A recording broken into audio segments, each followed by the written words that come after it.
अब आ रही है, आवाज आ रही है? Yes sir. अब देखो स्टार्ट करते हैं थर्मोडायनेमिक्स इक्विलिब्रियम। उसके आगे है एक्सटेंसिव प्रॉपर्टी और इंटेंसिव प्रॉपर्टीज किया था हमने लास्ट।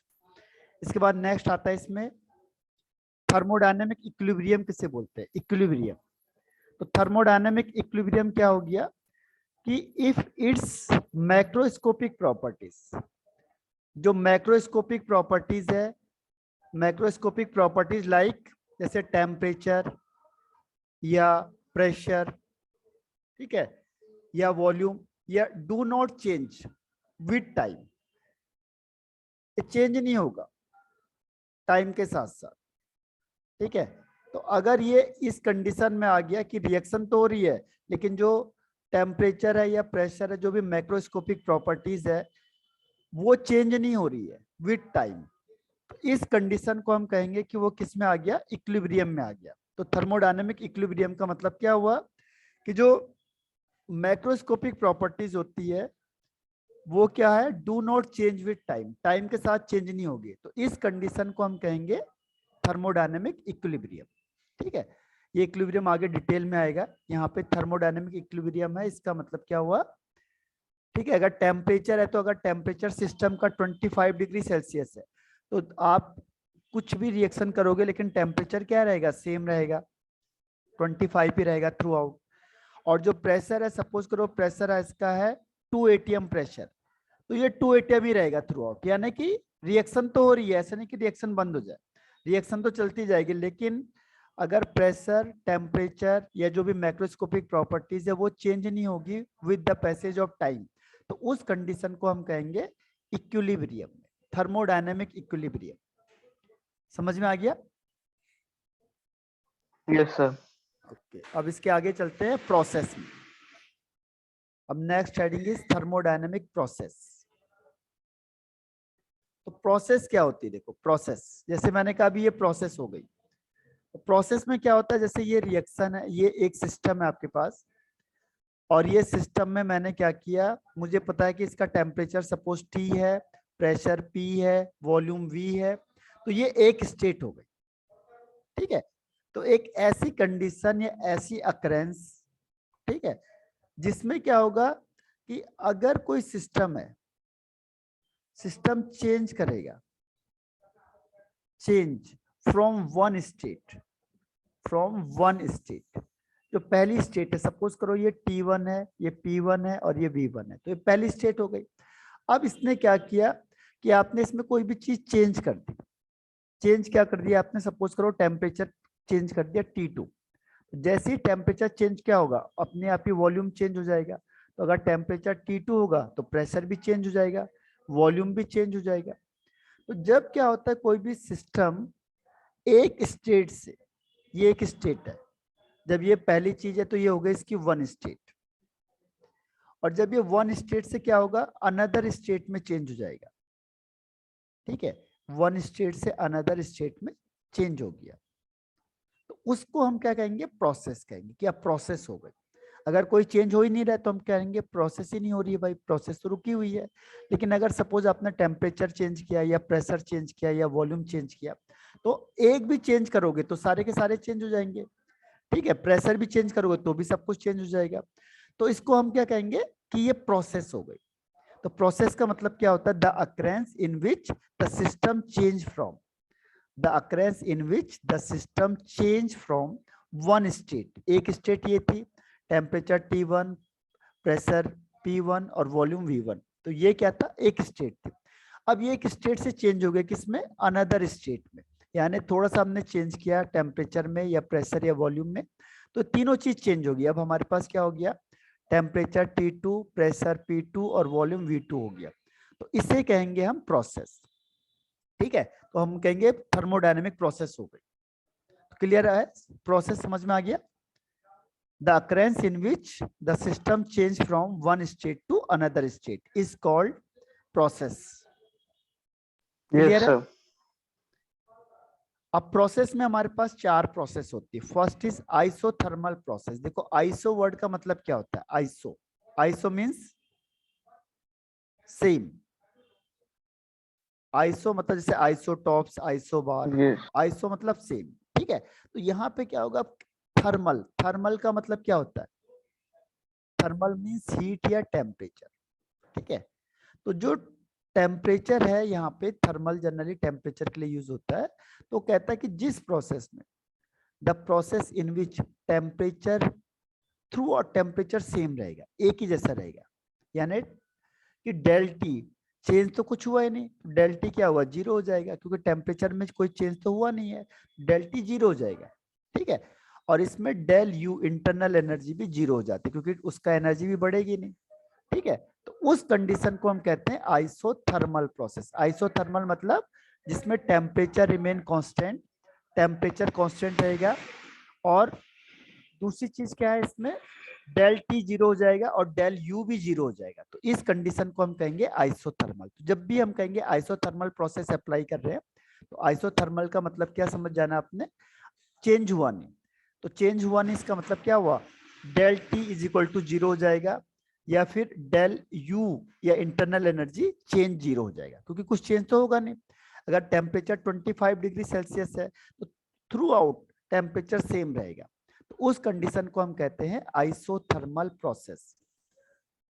समझ में आया, temperature remain constant through out the process, ठीक है। इसकी डिफाइन क्या है, the yes sir process in which temperature remain constant through out the process is called isothermal process. इससे इंपैक्ट क्या पड़ेगा कि एक तो डेल टी जीरो हो जाएगा, और एक del E internal energy zero हो जाएगा, इंटरनल एनर्जी चेंज, ठीक।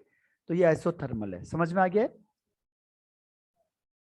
यस सर अब आता है adiabatic process. Adiabatic, adiabatic process का मतलब होता है कि जिसमें हीट कांस्टेंट होती है, हीट। एडियाबैटिक में क्या होगा, हीट कांस्टेंट हो जाएगी, हीट कांस्टेंट हो जाती है। हीट कांस्टेंट क्या होगी, हीट कांस्टेंट कैसे होगी, इसका मतलब ये हुआ कि no heat can flow, no heat can flow from system to surrounding, from system to surrounding, और या फिर सराउंडिंग टू सिस्टम, तो उसे कहते हैं वाइस वर्सा। वाइस वर्सा मतलब उसका अपोजिट, ठीक है। जैसे आपने सिस्टम बनाया, अब सिस्टम में जितनी हीट है, यहाँ पे इसमें जितनी हीट है, ये ना तो यहाँ से बाहर जाएगी, ना कोई सराउंडिंग से हीट इसके अंदर आएगी। तो उस सिस्टम को हम कहेंगे एडियाबैटिक प्रोसेस। और इसमें सर इसका एग्जांपल क्या हो जाएगा? क्यू जीरो हो जाता है, क्यू, जैसे थर्मस हो गया, sir example. Thermal, thermos, thermos में आपने टी रख दी तो क्या होगा, हीट ना तो अंदर से बाहर जा रही है, ना बाहर से अंदर आ रही है, ठीक है। तो यहाँ पे जो बाउंड्री यस यूज सर करते हैं वो कौन सी बाउंड्री होती है, इंसुलेटेड बाउंड्री। यहाँ पे जो बाउंड्री होती है कैसी होती है, इंसुलेटेड बाउंड्री, तो वो हीट को सपोर्ट नहीं करेगी, ठीक। ओके उस सर प्रोसेस को हम कहेंगे, तो इसमें Q is equal to zero हो जाएगा। अब इसके बाद थर्ड आता है आपके पास isochoric process and isobaric process. तो आइसोकोरिक प्रोसेस में क्या है, देखो आइसोकोरिक प्रोसेस का मतलब होता है कि जिसमें वॉल्यूम कांस्टेंट होता है, यानी आपने वॉल्यूम चेंज नहीं करना है। वॉल्यूम क्या हो जाएगा, अगर कांस्टेंट हो जाएगा, वॉल्यूम अगर कांस्टेंट होता है तो आइसोकोरिक प्रोसेस, और इसमें डेल वी क्या हो जाएगा, zero, del V is equal to zero isochoric process में, ठीक है। del v zero means the process in which the volume of system remain constant, ठीक है, kept constant, the process during which the volume of system is kept constant means del v is equal to zero। del का मतलब change, del v means change in volume, del means change, ठीक है, change in volume is equal to zero means no change in volume। तो अगर change होगा ही नहीं तो उसे कहेंगे आइसोकोरिक प्रोसेस। समझ में आया। यस सर और लास्ट में आता है इसमें आइसोबैरिक प्रोसेस। इसमें क्या होता है, प्रेशर कांस्टेंट होता है। इसमें कौन सी चीज कांस्टेंट होगी, प्रेशर कांस्टेंट होता है, प्रेशर कांस्टेंट। प्रेशर कांस्टेंट का मतलब ये हो जाएगा कि del P is equal to zero, क्योंकि कुछ चेंज होगा नहीं, तो डेल पी क्या हो जाएगा, जीरो हो जाएगा। तो अगर डेल पी जीरो हो गया तो उसको कहेंगे प्रेशर कांस्टेंट, ठीक है। और डेल पी जीरो का मतलब प्रेशर कांस्टेंट। तो ये चार कंडीशन है जो कहीं पे भी अप्लाई कर सकते सर अगर डेल पी जीरो हो गया तो फोर्स अपॉन एरिया भी तो जीरो हो जाएगा। हैं। डेल पी का मतलब चेंज, चेंज जीरो हुआ है, प्रेशर तो कुछ ना कुछ लगेगा ही लगेगा। जैसे ये आपका यहाँ से आपने ये लगाया, तो जो यहाँ से आप प्रेशर आपने यहाँ पे लगाया 5 एटीएम प्रेशर, तो कितना रहेगा, ये 5 एटीएम ही तो रहेगा। ये तो चेंज होगा नहीं ना। शुरू थ्रू ओके सर, आउट क्या चेंज होगा, जीरो हो जाएगा। हाँ यस सर। चेंज। हर एक चीज में मैंने क्या लिखा है, चेंज। जो डेल पी का मतलब चेंज जीरो होगा, प्रेशर जीरो थोड़ी होगा, या वॉल्यूम थोड़ी हो जाएगा zero, change in volume zero हो जाएगा। इसका ओके मतलब सर। आपने किसको क्लोज में रख दिया ऐसे ही। अब वॉल्यूम को आप चेंज ही नहीं कर सकते। जब वॉल्यूम चेंज नहीं होगा तो उसे क्या कहेंगे, आइसोकोरिक प्रोसेस। जब प्रेशर सेम रखा आपने 5 एटीएम, ये चेंज नहीं होगा तो इसे कहेंगे आइसोबैरिक प्रोसेस, ठीक है। Yes sir. हाँ, अब देखो इसका ग्राफ बना दिया इन्होंने, प्रेशर वर्सेस वॉल्यूम का। ये प्रेशर है, एक वॉल्यूम है। अब मैंने कहा कि आइसोबैरिक में कौन कांस्टेंट होता है, प्रेशर, ठीक है। तो प्रेशर थ्रू आउट जितना मैंने कहा इतना प्रेशर है, तो थ्रू आउट इतना ही रहेगा, ये तो चेंज होगा ही नहीं। तो इसका ग्राफ ऐसे बनेगा, आइसोबैरिक। और ये है आइसोकोरिक। आइसोकोरिक में क्या होता है, वॉल्यूम कांस्टेंट होता है, तो वॉल्यूम ये है, देखो जितना वॉल्यूम यहाँ पे था उतना ही रहेगा। तो ये वॉल्यूम सेम हो गया। तो अगर यहाँ से चलना स्टार्ट करोगे तो ये नीचे को जाएगा, यानी क्या बन जाएगा आपका आइसोबैरिक प्रोसेस। यानी इस कंडीशन में क्या है, सॉरी, आइसोबैरिक ऊपर है, आइसोकोरिक प्रोसेस। क्योंकि ये नीचे आ रहा है ना, ये वॉल्यूम देखो, ये अगर ये वॉल्यूम 50 ml है यस तो सर। ये 50 ml ही तो रहेगा थ्रू आउट, ठीक है। तो यस यहाँ सर। पे वॉल्यूम कांस्टेंट हो गया, तो इसे कहेंगे आइसोकोरिक प्रोसेस। तो ये दोनों का फिक्स हो गया। ये देखो, ये आइसोबैरिक प्रोसेस में प्रेशर कांस्टेंट है, प्रेशर इतना ही रहेगा थ्रू आउट। और आइसोकोरिक प्रोसेस में ये यहाँ से नीचे कर लो, ये यहाँ से वॉल्यूम इतना ही रहेगा, चाहे आप प्रेशर कितना भी बढ़ा दो वॉल्यूम सेम रहेगा। अब देखो आइसोथर्मल, इसमें ऐसे जाएगा ग्राफ, थोड़ा सा ध्यान रखना है इसको। पहले जो ऊपर की तरफ जाएगा ग्राफ होता है आइसोथर्मल का, और एडियाबैटिक का ग्राफ थोड़ा नीचे जाता है, ठीक है। ये याद करना पड़ेगा आपको। अभी आगे मैं रीजन बताऊंगा ऐसा क्यों होता है, आगे आएगा वो, क्योंकि अभी आपको आएगा नहीं वो क्योंकि अभी हमने बेसिक टर्म्स बताए केवल। तो आइसो एडियाबैटिक में ग्राफ क्या होगा, थोड़ा नीचे रहेगा, और आइसोथर्मल में ऊपर रहेगा, ठीक है। तो जैसे जैसे आप क्या करोगे, प्रेशर को डिक्रीज करोगे तो वॉल्यूम क्या होता जाएगा, इंक्रीज होता जाएगा, ठीक है। क्योंकि हमें पता है pressure is inversely proportional to volume. अगर आपने प्रेशर देखो, ये प्रेशर है, पहले प्रेशर इतना था, अब ये प्रेशर कम होता जा रहा है। जब प्रेशर कम होगा तो क्या होगा, वॉल्यूम ज्यादा हो जाएगा, तो वॉल्यूम इंक्रीज होता जा रहा है। लेकिन नीचे वाला ग्राफ होता है एडियाबैटिक का, ऊपर होता है आइसोथर्मल का, ठीक है। तो ये ग्राफिकल रिप्रेजेंटेशन हो गया चारों प्रोसेस का, ठीक है। Yes sir.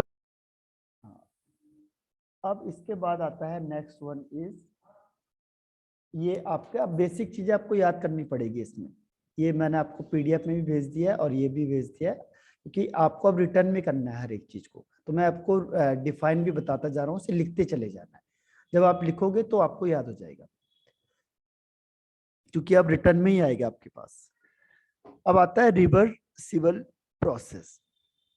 रिवर्सिबल प्रोसेस में क्या क्या खास बात है, देखो ये कोर्स में है नहीं आपके, लेकिन ये आएगा, बेसिक है इसलिए मैं आपको बता रहा हूँ इससे। रिवर्सिबल प्रोसेस में क्या होता है, पहली चीज, ये वर्ड जो यूज किया हुआ है इसका मतलब होता है very very very very slowly, ठीक है। वेरी स्लोली, ये प्रोसेस बहुत स्लो होती है। ये ऐसी जैसे आपने यहाँ पे क्या किया, ये पिस्टन रखा, यहाँ पे ये पिस्टन है, ये सिस्टम है।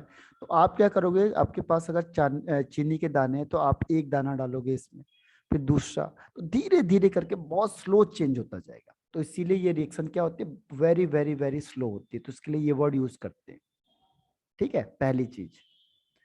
दूसरी चीज जो कहता है इसमें, पहली चीज तो हमने पता चल गया रिवर्सिबल में क्या है, कि रिएक्शन क्या होती है, बहुत ज्यादा स्लो प्रोसेस होती है। दूसरी चीज क्या ध्यान रखनी है आपको कि रिवर्सिबल का मतलब क्या हुआ। रिवर्सिबल का मतलब ये फॉरवर्ड में भी होती है और सर बैकवर्ड वो में, चीज वापस से आ हाँ सकती है। वापिस जा सकती है, यानी एग्जैक्टली रिवर्स भी हो सकती है।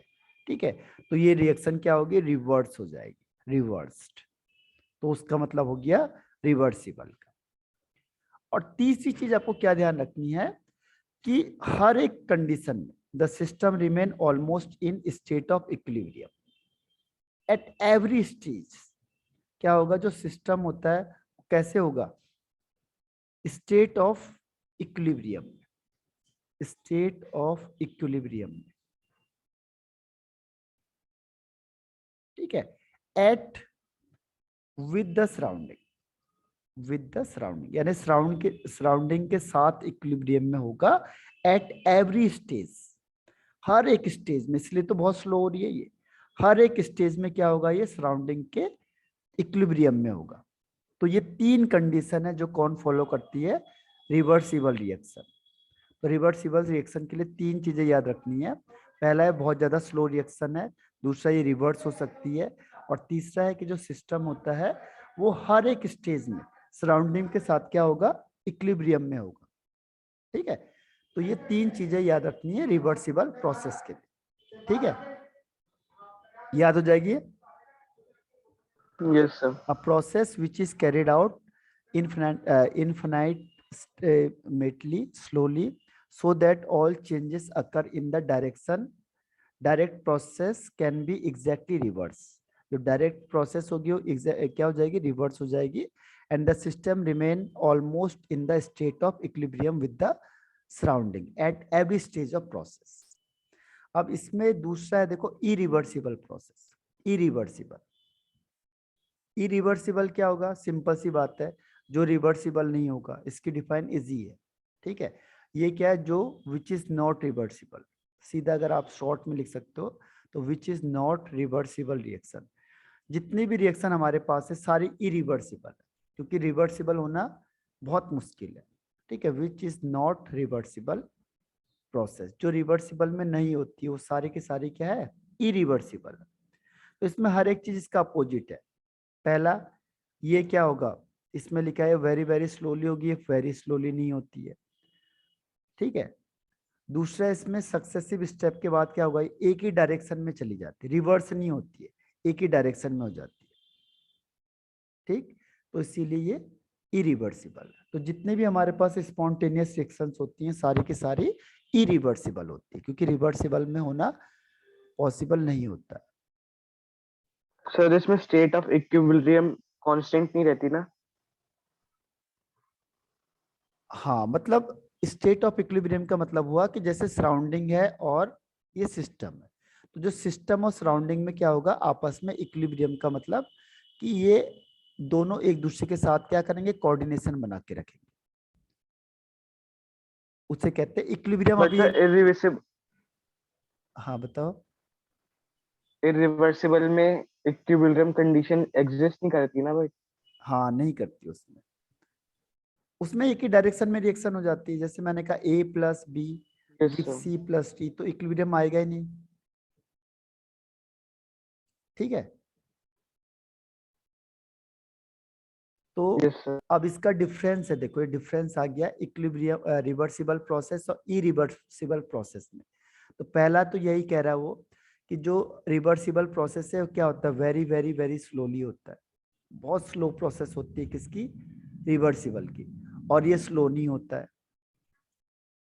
ठीक है, ये रैपिडली हो जाता है, जल्दी हो जाता है, ये रैपिडली होता है, ये स्लोली होती है।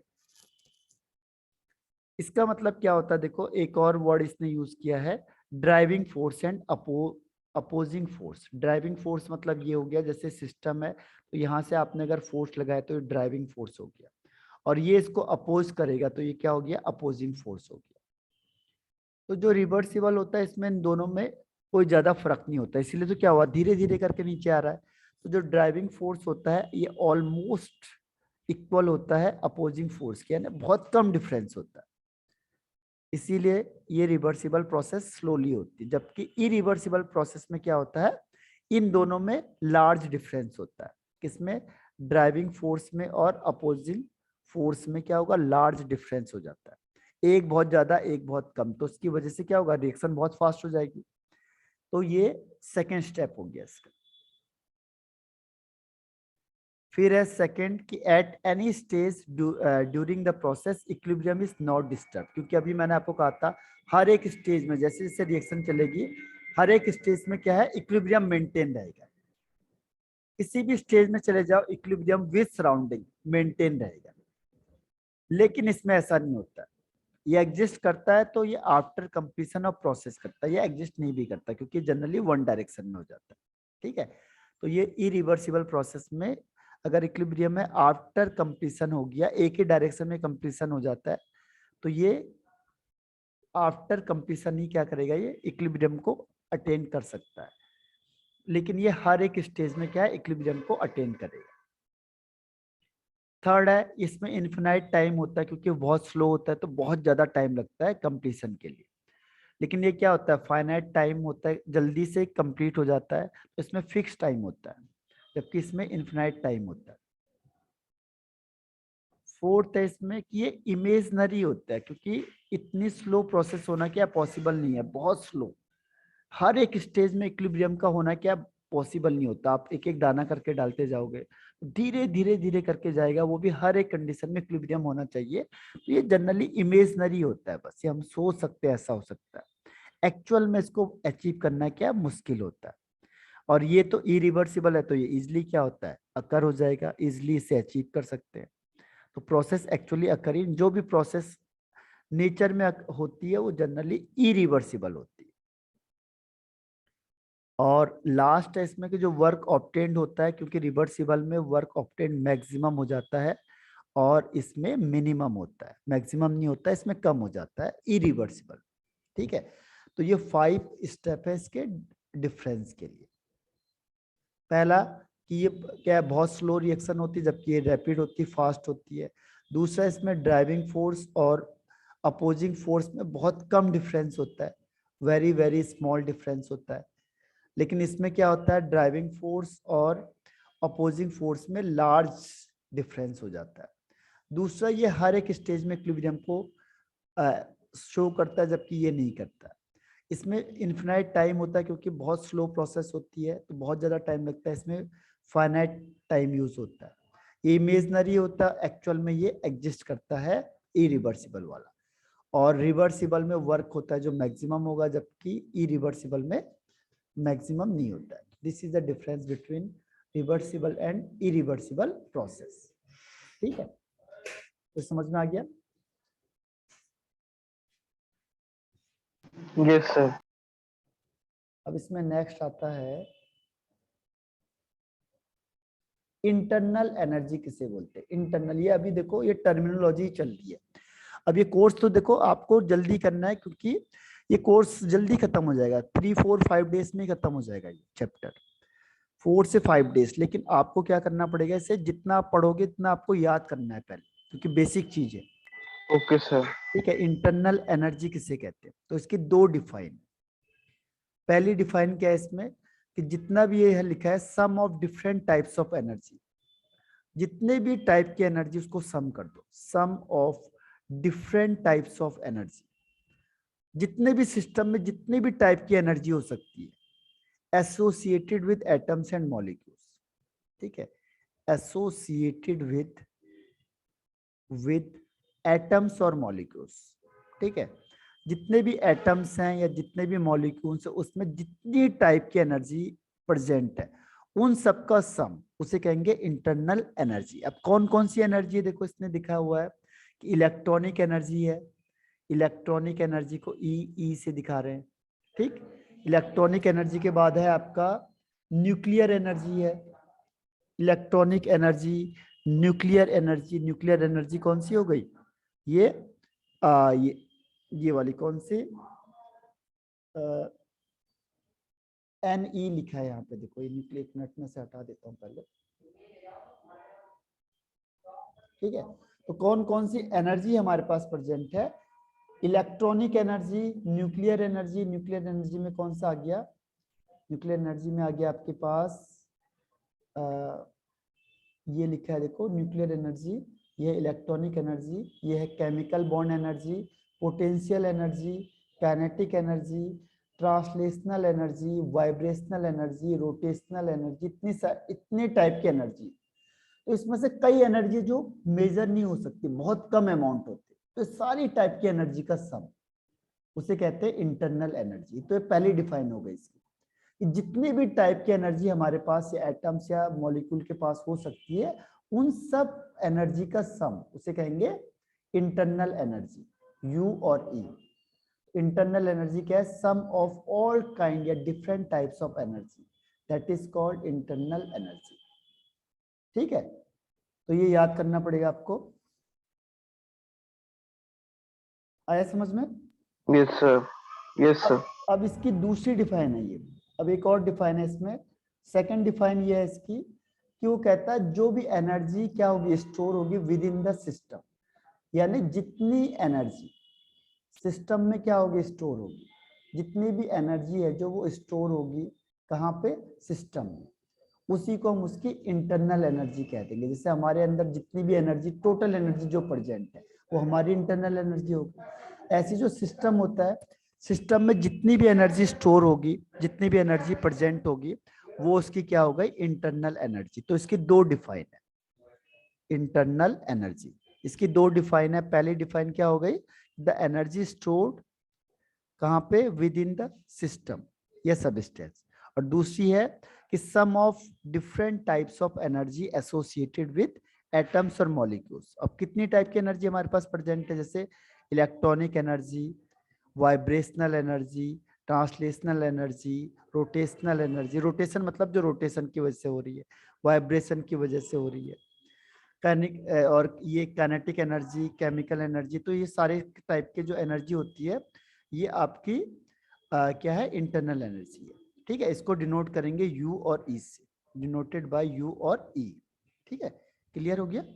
तो यू और ई समझ में आया? Yes sir. तो इसके बाद आता है इसमें कि जो इंटरनल एनर्जी होती है उसको कैलकुलेट करना क्या बहुत मुश्किल होता है।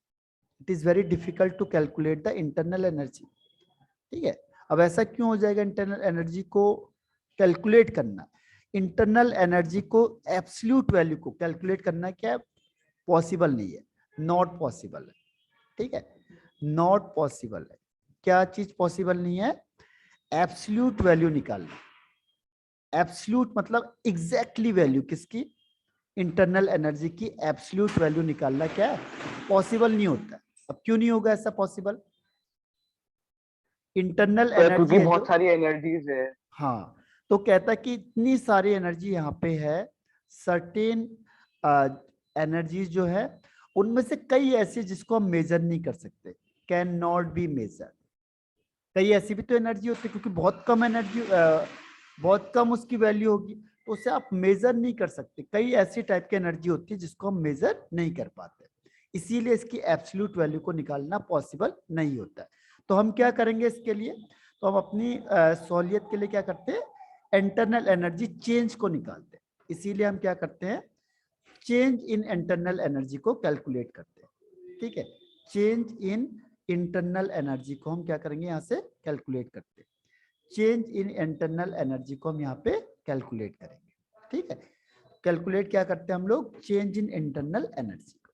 ठीक, अब चेंज क्या हुआ, चेंज को हम दिखाते हैं डेल यू से या डेल ई से हम दिखाएंगे। ये चेंज हो गया, डेल मतलब चेंज। सपोज मैंने कहा कोई सिस्टम है, ठीक है, सपोज कोई सिस्टम है, उसकी पहले इंटरनल एनर्जी हो गई U1, ये इनिशियल हो गया पहले स्टेज में, इनिशियल। फिर आपने उसे कुछ टेम्परेचर दिया या क्यों हीट दे दी, अब इसकी इंटरनल एनर्जी चेंज होकर क्या हो गई, U2 हो गई, बढ़ जाएगी। जैसे आप लोग खाना खाते हो या आपने कुछ खा लिया तो आपकी एनर्जी बढ़ जाएगी। ऐसे यहाँ पे सिस्टम को हीट देते हैं तो क्या होता है, इसकी एनर्जी चेंज होकर U2 हो जाती है। तो ये क्या हो गया, इसका फाइनल हो गया। ठीक है, तो इन दोनों में से मैंने कहा कि इंटरनल एनर्जी चेंज बताओ, तो चेंज क्या होगा, U2 final minus initial. Final internal energy, final internal energy, internal energy minus initial internal energy, initial internal energy, इन दोनों का डिफरेंस। ठीक है, फाइनल माइनस इनिशियल, इन दोनों का डिफरेंस क्या हो जाएगा, चेंज इन इंटरनल एनर्जी। ठीक है, समझ में आया? तो हम लोग क्या करते हैं, चेंज को निकालते हैं। जैसे पढ़ाई है, तो पढ़ाई में से हर एक नॉलेज, किसको कितना नॉलेज है, उसकी एब्सोल्यूट वैल्यू को निकालना मुश्किल होता है। लेकिन हम क्या करते हैं, कुछ क्वेश्चंस को दे देते हैं और कुछ क्वेश्चन को देख के हम चेक कर लेते हैं कि इसका नॉलेज कितना है, यानी कितना मार्क्स आए हैं, तो उसके बेस पे हम डिसाइड कर देते हैं। ऐसे यहाँ पे भी होता है, क्योंकि सारी वैल्यूज को निकालना पॉसिबल नहीं होता है, तो हम क्या करते हैं, चेंज को ज्यादा प्रीफर करते हैं कि पहले हमने सर्टेन वैल्यूज को रखा जो मेजरेबल हो सकती है, उसको निकाल के U1 निकाल लिया, फिर उसको सेकेंड जब फाइनल पहुंचा U2 निकाल लिया। तो हमने कहा उन दोनों में डिफरेंस बता दो, तो ये जो जितना डिफरेंस आएगा इस एनर्जी का और इसका, इन दोनों को ही हम क्या कहते हैं, चेंज इन या इंटरनल एनर्जी चेंज कहते हैं। तो इसको, इसी को हम प्रिफर करते हैं। अब इसके बाद आता है इंटरनल एनर्जी चेंज के बाद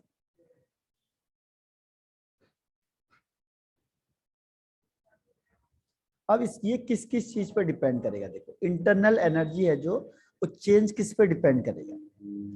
पहली चीज वो डिपेंड करता है कि हीट कितनी इनलेट हुई है, आउट कितना सिस्टम से बाहर गई। जैसे सिस्टम में हीट है, अब अगर हीट बाहर होगी तो क्या होगा, इंटरनल एनर्जी कम हो जाएगी।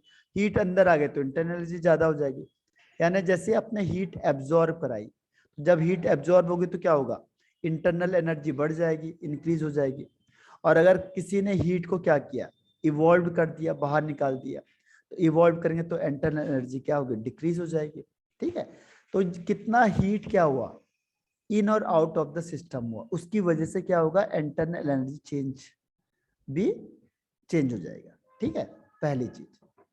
दूसरा, सिस्टम ने कितना वर्क किया, क्योंकि जब वर्क करोगे तो भी तो क्या होगा, एनर्जी रिलीज होगी या एब्जॉर्ब होगी। तो दो चीजें, अगर आपने वर्क डन किया, work done by the system, ठीक है, या तो आपने वर्क खुद किया या सिस्टम ने किया, तो उस कंडीशन में भी क्या होगा कि ये जो इंटरनल एनर्जी वो चेंज हो जाएगी। और तीसरा इसमें कि मैटर है जो एंटर या लीव्स ऑफ द सिस्टम, क्योंकि इंटरनल एनर्जी क्या होता है, सारे एटम्स या मॉलिक्यूल की एनर्जी का सम होता है। अब सारे सपोज 100 मॉलिक्यूल है, तो 100 की एनर्जी का सम, तो वो इंटरनल एनर्जी हो गई। अब आपने मैटर को क्या कर दिया, लीव कर दिया, बाहर निकाल दिया, तो आपने केवल 80 मॉलिक्यूल्स रखे, तो 80 मॉलिक्यूल्स है जो, उसकी मॉलिक्यूल्स का जो एनर्जी है इसका सम, तो कम आएगा, तो इसका मतलब उसकी इंटरनल एनर्जी भी क्या हो गई, कम होगी। उसकी इंटरनल एनर्जी क्या हो गई, डिक्रीज हो गई, कम हो गई। ठीक है, अगर मैटर को आपने क्या किया, एंटर करवा दिया, यानी 100 से 150 मॉलिक्यूल हो गए, तो 50 मॉलिक्यूल ज्यादा हो गए, तो जब ज्यादा हो जाएंगे तो जो सम होगा इंटरनल एनर्जी का वो ज्यादा हो जाएगा, तो ये इंटरनल एनर्जी क्या हो जाएगी, इंक्रीज हो जाएगी। तो ये इंटरनल एनर्जी जो चेंज है वो किस पे डिपेंड करेगा, कितने मैटर आपने एंटर किए या कितने लीव हो गए, कितना वर्क डन किया सिस्टम के ऊपर आपने, या फिर सिस्टम ने कितना वर्क किया, और या फिर हीट कितनी आपने एब्जॉर्ब कराई या कितनी इवॉल्व कराई। ये फैक्टर होते हैं जिससे हमें पता चलेगा कि जो इंटरनल एनर्जी है वो क्या है, चेंज कितना हुआ, उसका पता चलेगा इन तीनों चीज से। ठीक है, समझ में आया? Yes sir. अब देखो, internal energy is act as a state function. ये क्या है, स्टेट फंक्शन। अभी मैंने कहा था स्टेट फंक्शन होता क्या है, स्टेट फंक्शन होता है जो इनिशियल और फाइनल स्टेट पे डिपेंड करता है। इनिशियल स्टेट और फाइनल स्टेट पे डिपेंड करेगा।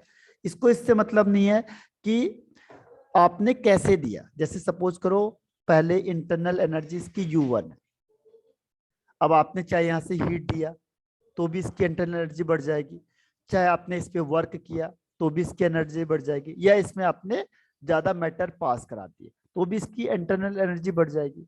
तो हमें इससे मतलब नहीं है, हमें मतलब है कि पहले U1 था और बाद में U2 हो गया। तो इनिशियल और फाइनल स्टेट से मतलब है हमें। जैसे अभी मैंने कहा आपको मार्क्स, तो आपके जैसे UT फर्स्ट में मार्क्स आए, तो पेरेंट्स को किससे मतलब है कि आपका मार्क्स पहले में कितने आए, और फिर ये UT जो यूनिट टेस्ट 2 होगा इसमें कितने मार्क्स आए, तो उनको इससे मतलब है कि आपने ग्रोथ किया या आप डाउन में चले गए। उनको इससे मतलब नहीं कि आपने बीच में पढ़ाई करी नहीं करी, आप कहीं गए नहीं गए, ठीक है। तो वो पाथ पे डिपेंड नहीं कर रहा है, किस पे डिपेंड करेगा कि इनिशियल कंडीशन में क्या था परफॉर्मेंस और फाइनल में क्या परफॉर्मेंस रहा। तो जो इनिशियल और फाइनल पे डिपेंड करता है उसे कहते हैं स्टेट फंक्शन। तो जो इंटरनल एनर्जी होती है वो भी क्या है, स्टेट फंक्शन है। यानी ये पाथ पे डिपेंड नहीं करेगी कि आपने इसको हीटिंग करके एनर्जी बढ़ाई या वर्क करके बढ़ाया या मैटर करके बढ़ाया, उससे इसको कोई मतलब नहीं है। इसको किससे मतलब है कि पहले कितना था और लास्ट में कितना हो गया, ठीक है। तो ये इस तरीके से हम कह सकते हैं, we can say that internal energy is a state function. Clear है? Yes sir. अब बताओ कि जो इंटरनल एनर्जी है ये एक्सटेंसिव प्रॉपर्टी होगी या इंटेंसिव प्रॉपर्टीज?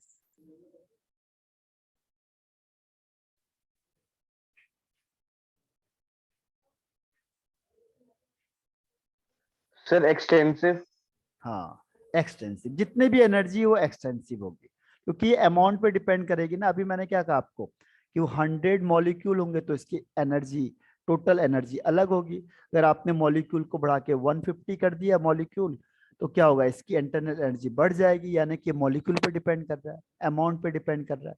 अगर इसका मैंने कम करके 80 मॉलिक्यूल कर दिया तो इंटरनल एनर्जी कम हो जाएगी, डिक्रीज हो जाएगी, ठीक है। तो इसका मतलब कि अगर आपने मॉलिक्यूल या अमाउंट को बढ़ाओगे तो इंटरनल एनर्जी बढ़ जा रही है, क्योंकि ये क्या है, sum of all type of energy.